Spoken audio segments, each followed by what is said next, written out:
Hey guys, welcome back to the channel. Sorry it's been a little while.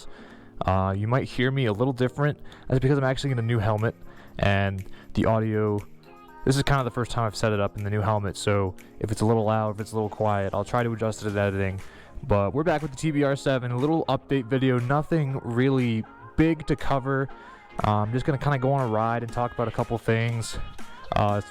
Really talk about how the bike's been doing while I had it up at school. I was a college student, back home for the summer. Now I got some free time and I can make a couple videos for you guys.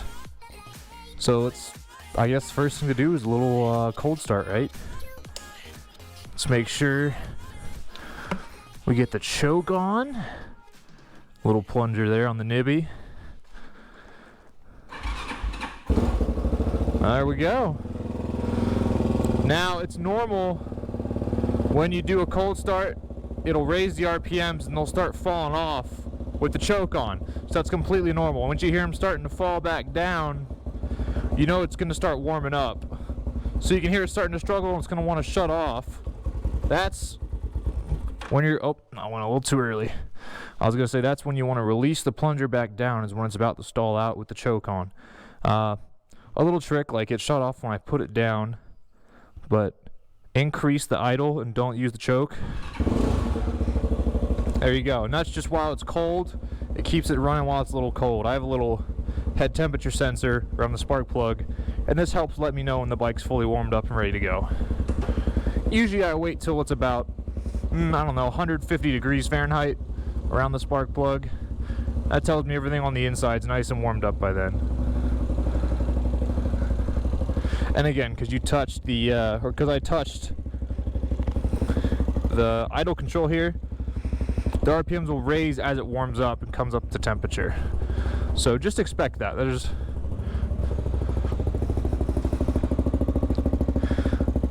sounds pretty good. A little buggy, a little dirty.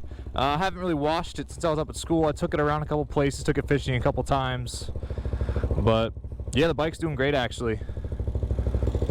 The only issue that I seem to keep running into is this mirror, and this is probably my fault. It keeps getting loose with this screw right here. It's not the original one. The original one looks like this. It's a hex. It's an Allen key kind of bolt. I lost it and put this one in here. I think I'm just going to put some thread locker on there and it'll stop coming loose. Other than that, everything else has been tight, square, and how it should be. Well, another thing I want to cover, there's been a couple people messaging me on Instagram. Here's my Instagram. If you don't already have it, go ahead and give me a follow. Don't have too many posts on, but I'll try to post on there when I'm about to put on a video. And go ahead, feel free to message me, send me a DM on Instagram. If you have any questions about any of the bikes, I can always help you out the best I can.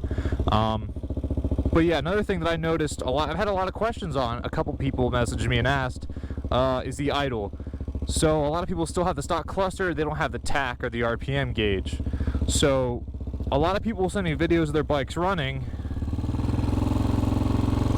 and their idle will sound like this. Alright? That's what their idle sounds like. That's just a little too high for my liking. And, you know, it's going nuts around 3,000 RPM. I like to have my idle down at around 1,600 RPMs. So you can use this little clip of the video. This is what it sounds like with the exhaust, obviously. But that's around 1,700 RPMs. That's what I would shoot for an idle on one of these bikes. But let's close the garage door. Let's take this puppy for a ride.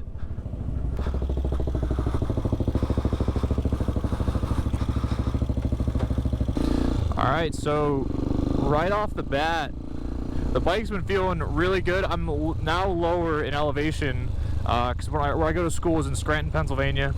The elevation's a little higher, so the bike might have been running a little richer with higher elevation. But now we have 1,745 miles on it, and I still haven't run into any issues whatsoever with it.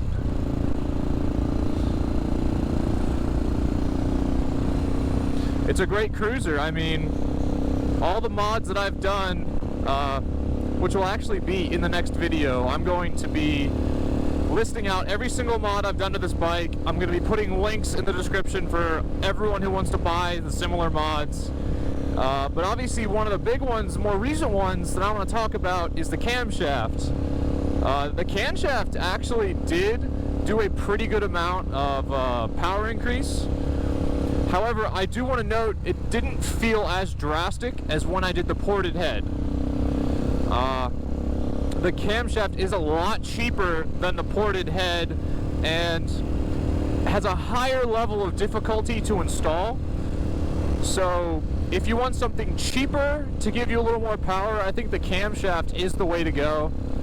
But if you want really more overall power, if you're deciding between porting your head and the camshaft, if you want to do one or the other but not both, do the ported head. And of course, if you just want to make as much power as possible, do both.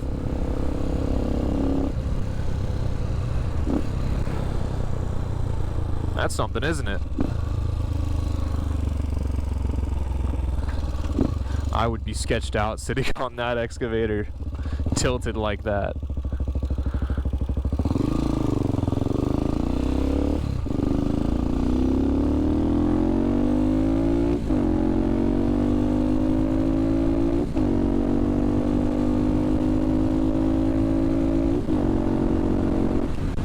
Yeah, so the bike's real healthy. I might have to do a slight rejet tweak to the carb. I think it's a little rich. I think I overjetted it just a little bit because sometimes when I come off the throttle, there's an extra little putt out of it, and I think it's just a little bit of excess fuel burning off and making it jolt a little bit.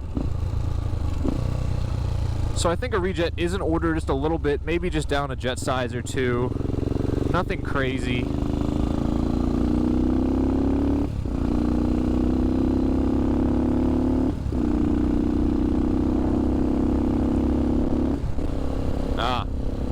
Always shift. I always try to shift into sixth. Let me know if you guys do that too. I do it all the time.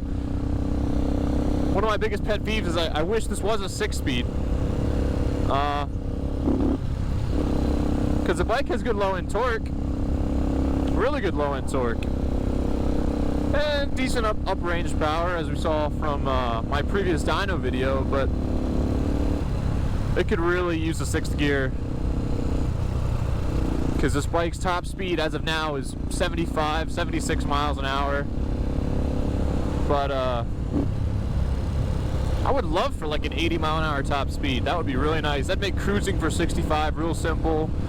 I might try out a sprocket change to see if I could do that. I think the bike has enough power now to do something like that.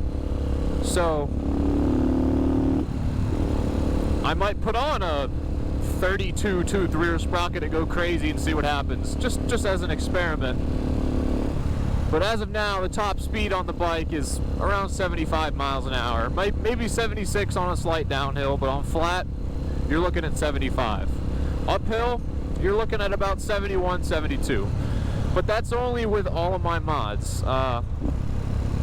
So stay tuned for that next video, and I will list out every single one of my mods for you guys to view, review. I'll just talk about what's good, what's bad, what you should or shouldn't buy depending on your situation, and all that kind of stuff.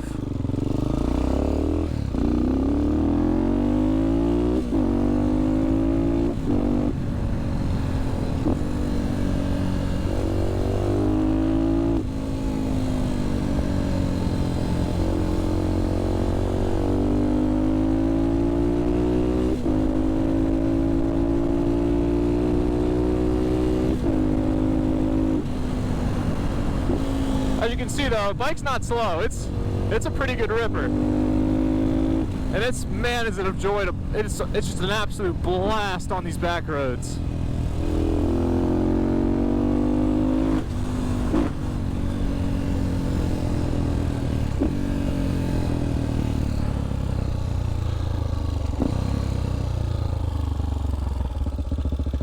Beautiful day too. No real winds, not too chilly. Could comfortably wear a t-shirt.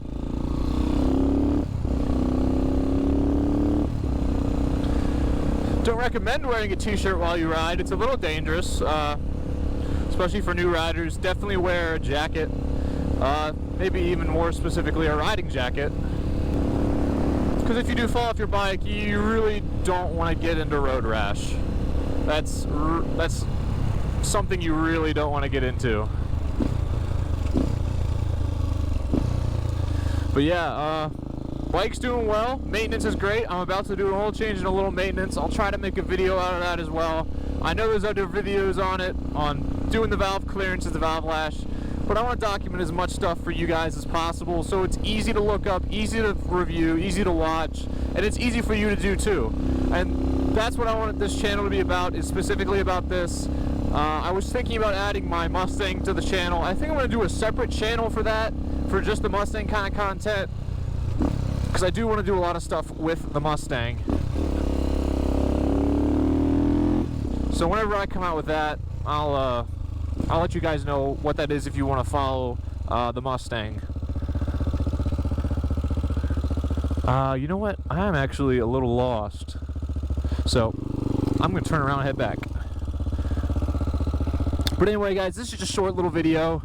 I wanted to kind of fill you in on a couple things. You know, take the bike out just for a little ride. And kind of fill you in. The bike's doing great. All the mods are fantastic. The cam is doing absolutely phenomenal. Oh, a little bit of the cam I forgot to mention. It adds power throughout the entire power range. It is a great mod. Highly recommend doing the cam. However, if you don't feel up to it mechanically, take a look at my video where I installed the camshaft, and it'll give you a good idea of exactly what you need and how to go about it to install it. I think, honestly, if you're not mechanically inclined, if you follow that video, you have the proper tools, it should be a no-problem job to do in a day.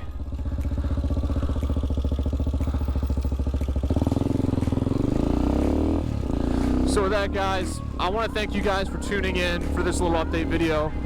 I'll post this video tonight, so this is the day I'm recording, the day I'm posting. Again, sorry for the lack of content in the past couple months. School really hit me hard, and mental health hit me hard. So just be sure to keep yourself in check, your loved ones in check, and everyone stay safe out there. Have a good one. See you guys.